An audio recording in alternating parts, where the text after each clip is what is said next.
జీవితంలో కొన్ని సంఘటనలు జరగని ముద్ర వేస్తాయి కదూ! నా జీవితంలో కూడా అలాంటిది ఒకటి ఉంది. నమస్తే, నేను పద్మావతి. జీవితంలో కథల గురించి మాట్లాడుకుంటున్నాం. నా చిన్నతనంలో మా తాత, బామ్మ, మా అమ్మ, నాన్న నాకు కథలు చెప్తూ ఉండేవాళ్ళు. పర్టికులర్గా రాత్రి పడుకునే ముందర. అలా కథలు వింటూ నేను పెరిగాను. సుమారు నాకు 10 ఏళ్ల వయసులో నేను మా అమ్మమ్మ వాళ్ళ ఊరు వెళ్ళాను ఎండాకాలం సెలవుల్లో. అప్పట్లో పవర్ కట్ ఉండేది. మధ్యాహ్నం పూట ఎవరు పడుకునేవారు కాదు.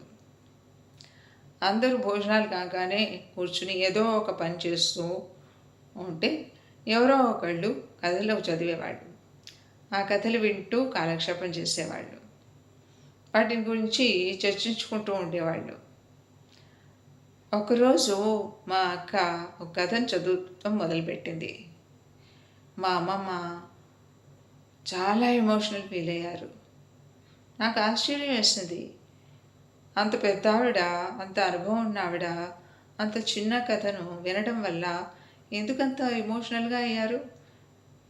ఏముంది అంతగా కథలో కదిలించేది అనిపించింది. అది నా జీవితంలో చెరగని ముద్రే వేసింది. తర్వాత నా చదువు, పెళ్ళి, పిల్లలు, ఉద్యోగం ఈ వ్యాపకాలతోటి నేను ఢిల్లీ చేరుకున్నాను. ఢిల్లీలో నాకు కొన్ని సాహితీ సంస్థలతో పరిచయం ఏర్పడింది. అక్కడ మేము ఒక కథను తీసుకొని వాటిని చర్చిస్తూ ఉండేవాళ్ళం.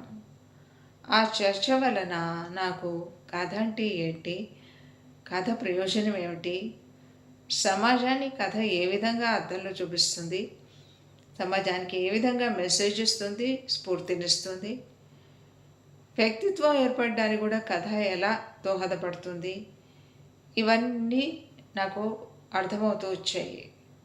అప్పటి నుంచి నేను కథ చదువుతూనే ఉన్నానండి. అలా కథ నా జీవితంలో ఒక భాగం అయిపోయింది. ఇప్పుడు కూడా మా కుటుంబంలో కొంతమంది కలిసి వారానికి ఒకసారి, 10 రోజులకు ఒకసారి ఏదో ఒక కథను తీసుకొని చదువుతుంటూ దాని గురించి డిస్కస్ చేస్తూ ఉంటాము. అది ఒక అలవాటుగా మారిపోయింది. ఆ అలవాటే ఇవాళ మీ ముందర మాట్లాడేట్లుగా చేసింది నన్ను.